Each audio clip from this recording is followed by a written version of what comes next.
Jonah Stark was a cowboy through and through. He had spent most of his life roaming the vast fields of the American West, breaking horses and learning the ways of the land. But now he was the proud owner of his very own ranch.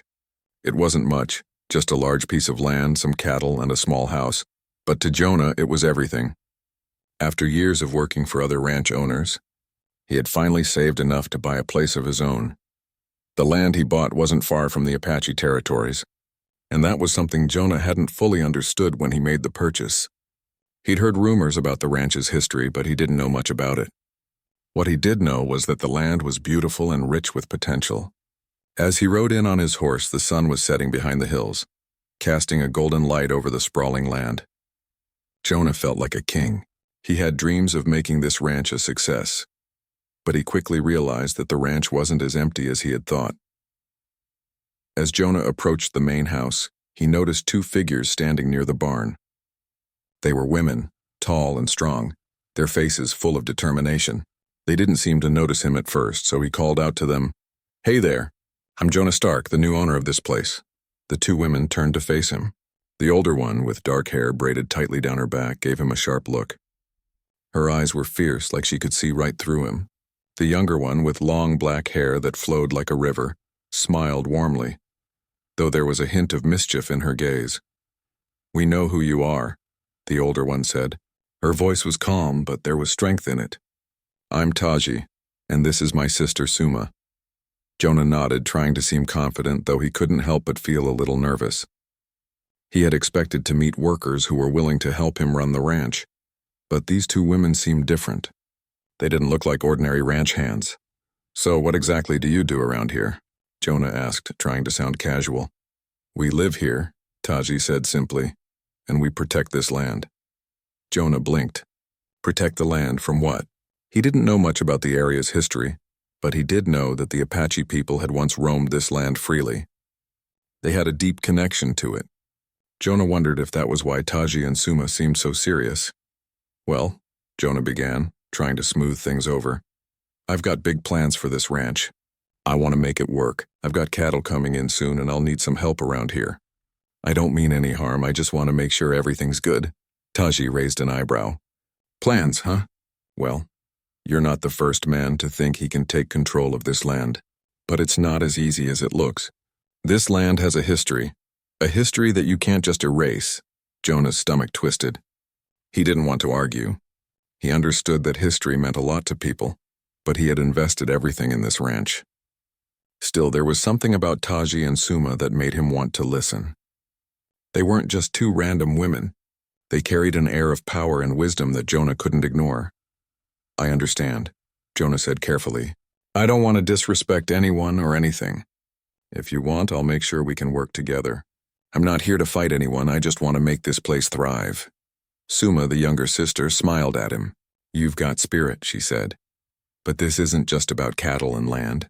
There's more to it than that. The land doesn't belong to you, Jonah Stark. It belongs to us.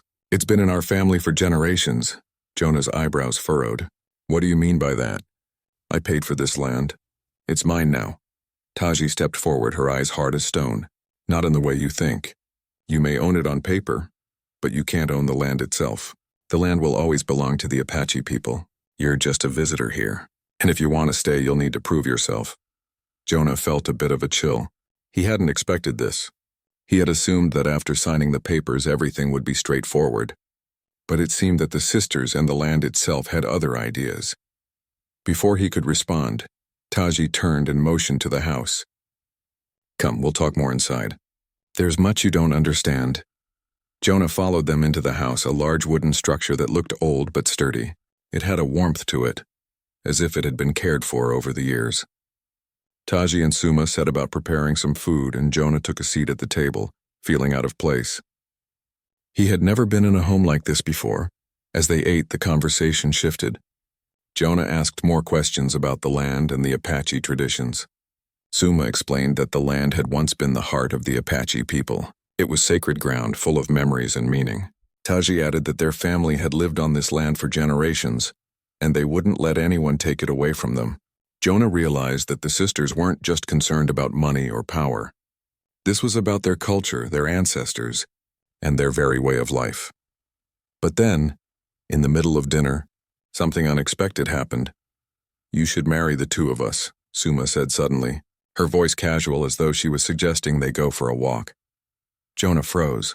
He nearly choked on his food. "What, marry both of you?" Taji nodded. "Yes, you should marry us. It's part of our tradition." Jonah looked back and forth between the two sisters. Was this some kind of joke? Surely they couldn't be serious. He was just a cowboy, a stranger to their ways. He didn't know the first thing about Apache customs or anything about their personal lives. But Suma and Taji didn't laugh. They were serious. Suma explained that in their culture, a man who was strong enough to protect the land could marry multiple wives. It wasn't just about love. It was about responsibility, unity, and honoring their ancestors. "You're strong," Taji said, looking at him with those piercing eyes, "and you've shown respect for the land. We think you're the right man to join our family." Jonah didn't know what to say. His mind was spinning. He had come here to start a new life, not to marry two women he barely knew. He wasn't sure if he was ready for such a commitment, or if he even understood what they were asking of him. The sisters let him sit with the silence for a moment. Then Suma spoke again. "Think about it, Jonah. The land will need someone to protect it, to keep it strong. And we need a leader. You could be that leader." Jonah took a deep breath. The weight of their words hung in the air. He knew one thing for certain. This wasn't just a simple request. It was a challenge, a test of his strength and honor. He had to make a choice. The days following the strange proposal were some of the most confusing Jonah had ever experienced. He couldn't stop thinking about what Taji and Suma had said to him. Marry them? It didn't make any sense. He wasn't even sure he was ready for marriage, let alone to marry two women who were so deeply tied to the land and its history. Jonah had never heard of such a tradition. Back home, marriage was between two people, and it wasn't something he had ever considered seriously. But here, in this unfamiliar place, the rules seemed different. And the more he thought about it, the more he realized that Taji and Suma weren't just asking him to marry them. They were asking him to join their family, to protect the land, and to honor their ancestors. It was a big decision. Jonah decided to focus on the work ahead. There was still much to be done on the ranch. The cattle were arriving soon, and the land needed care. He figured if he threw himself into his work, maybe it would help him think more clearly about everything. But it didn't take long for things to take a turn. One afternoon, as Jonah was inspecting the ranch's fences, he saw a group of men riding toward him on horseback. They looked like trouble. Rough men, dressed in faded clothes and with scowls on their faces. Jonah squinted against the sun and recognized one of them, Cole Burnett. He had heard about Burnett before. He was a wealthy landowner from a nearby town, known for his underhanded ways and his desire to expand his territory by any means necessary. Jonah stood still as Burnett and his men rode up to him. They stopped just a few feet away, and Burnett, a tall man with a thick mustache, gave Jonah a hard look. "Well, well, if it isn't the new owner of the old Apache ranch," Burnett said with a smirk. "I hear you've been making quite a name for yourself around here." Jonah didn't like the way Burnett spoke. It was as though he was mocking him. He stood tall and didn't back down. "I'm just trying to make a living," Jonah replied calmly, "and keep the peace around here." "What do you want?" Burnett chuckled, clearly enjoying himself. "I've got a proposition for you. You see, this land of yours is prime real estate, and I've been looking to expand my holdings. You're new around here, so I'm sure you don't know that the land you're on has always been under dispute. Apache land, they say. But it's really just land that anyone can own, right?" Jonah felt a knot form in his stomach. He knew Burnett was trying to take the land away from him.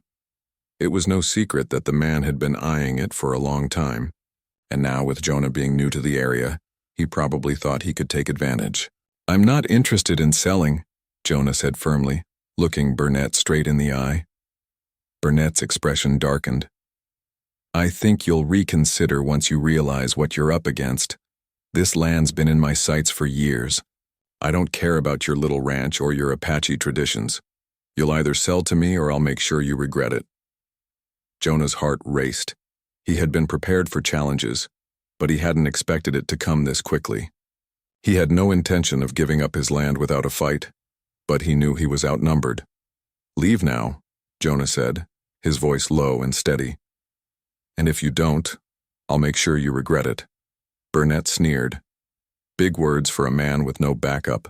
He signaled to his men, "Let's go, but we'll be back. Mark my words." With that, Burnett and his men turned their horses and rode off, disappearing into the distance. Jonah stood there for a long moment, his heart pounding. He didn't know how he was going to defend the land, especially when it seemed like everyone around him was trying to take it from him. He needed help. He needed to figure out how to fight back. That night, as Jonah sat by the campfire with Taji and Suma, he shared what had happened. The two sisters listened carefully, their faces unreadable. "You were right to stand up to him," Taji said after a while. "But Cole Burnett won't give up easily. He has money, power, and influence. He thinks he can take whatever he wants. We'll need to be smarter than him." Jonah nodded. "I don't know how to fight back. I'm not a fighter like you two. I don't have any support." "You do now," Suma said, her eyes shining with determination. "We're with you, Jonah. We're family now, remember? And we won't let anyone take this land from us." Taji stood up and walked over to Jonah. She placed a hand on his shoulder. "We will teach you what you need to know.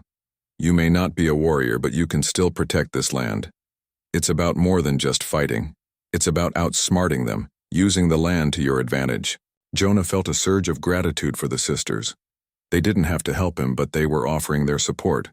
He knew that without them, he wouldn't stand a chance. The next few days were filled with intense training.